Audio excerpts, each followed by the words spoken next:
Welcome back. John Tobacco had to step away, likely on a Bitcoin or cryptocurrency call. He's always trying to make some money. Nothing wrong with that.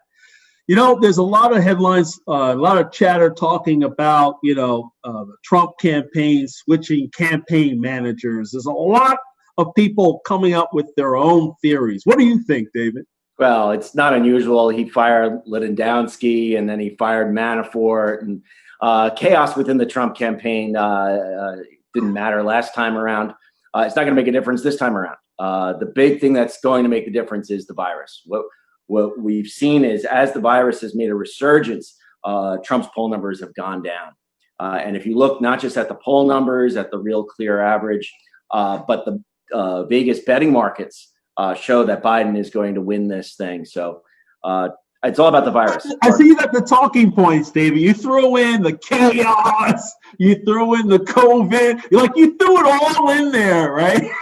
And your talking points. But look, David, let's be honest here. You mentioned 2016, the change. I call it a change. You call it firing. I think sometimes in corporate and in business, you need to swap out leaders, right? Look, it worked, right? He won. So why are you calling it chaos? And when you look at it, he's hired someone that actually has run and operated campaigns, and the current campaign manager has a digital expertise. In business, we call that playing two people at their strengths. Yeah. Not actually demotion or things of that nature. That's called strategy. That's called good decision making. Yeah. Well, why is it chaos, David? Well, because it's not normal with 4 months to go to fire your campaign manager for a presidential election. Number one. Number two, in the history of presidential campaigns, whoever is managing makes no difference, zero difference, right? Oh, I beg to differ. What's going to decide this election is where's the state of the virus in. I beg to differ. Go ask Hillary Clinton, her campaign manager that decided to pull out of Ohio, decided for her not to go to Minnesota and Wisconsin. Those are campaign decisions. I'm sure Hillary Clinton. That management doesn't count. Management counts in every organization, David. Oh, please. Hillary Clinton would blame a lot of people, including Putin and the guy who brings her coffee in the morning for her loss. At the end of the day, it's the candidate's fault.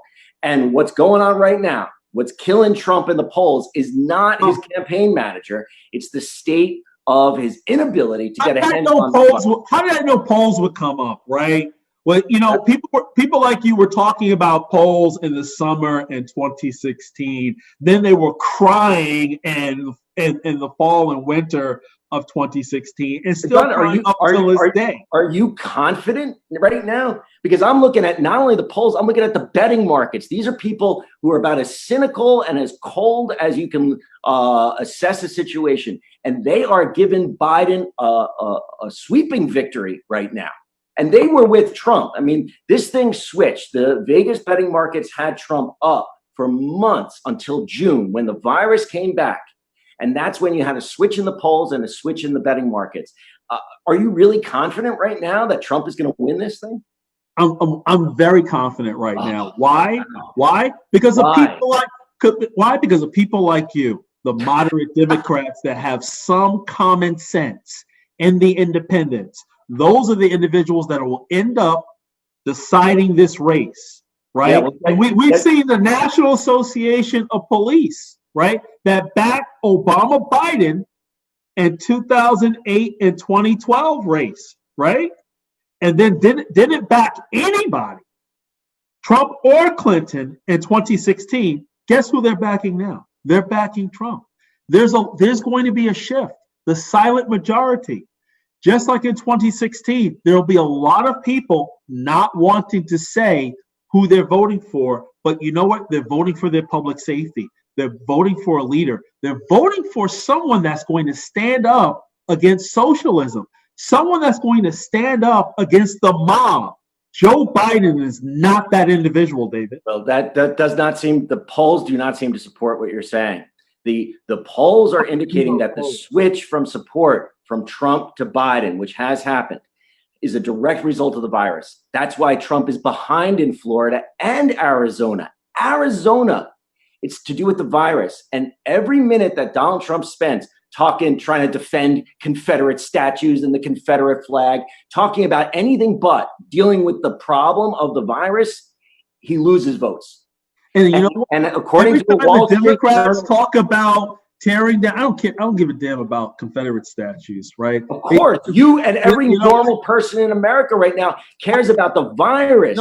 And talking about presidents, you know what? From a black perspective, we need to be, instead of tearing down dead presidents, we need to talk about putting dead presidents in the working class pockets. That's what we need to be talking about, and that's what we need to be doing, right?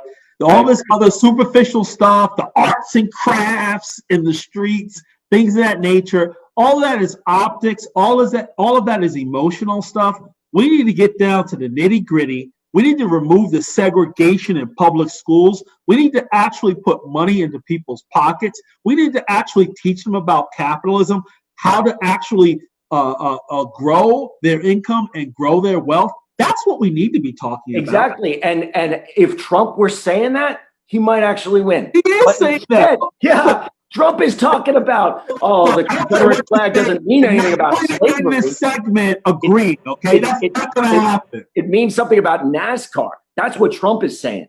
Trump is talking about how... Guys, hold on. Let me interject for just a second. John is still away, and when JT is away, Nico likes to play. So one quick topic before we end this segment. Russian cyber attackers are now apparently attacking COVID-19 research centers, and UK, US, and all Canada are alleging that. What is your guys' take on this before we go out here? They don't want to get shut out. They're hacking to steal the formula so that they can get access to it. It's not a dumb move. It's not a dumb move? It's not a dumb move. If I were worried that I was going to get shut out of the coronavirus vaccine by the United States or China, I would steal it too. That's Putin's job. Protect your people, save their lives. So you're a Russian operative now. I'm just saying. David is colluding with the Russians. I'm not going to colluding with the Russians, but it's very smart on Putin's part. If I want to get access to this. I'm going to tell you solely. What's that? Unbelievable, man. Come on, man. We can't support that. I'm not supporting it. I'm just saying it's not a dumb move. Come on.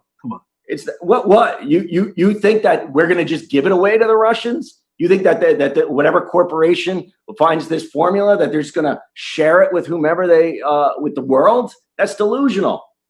Putin is going to steal it. It's not crazy. All right, guys, I got to cut you off right there. I'm sorry. We only got time for 20 more seconds.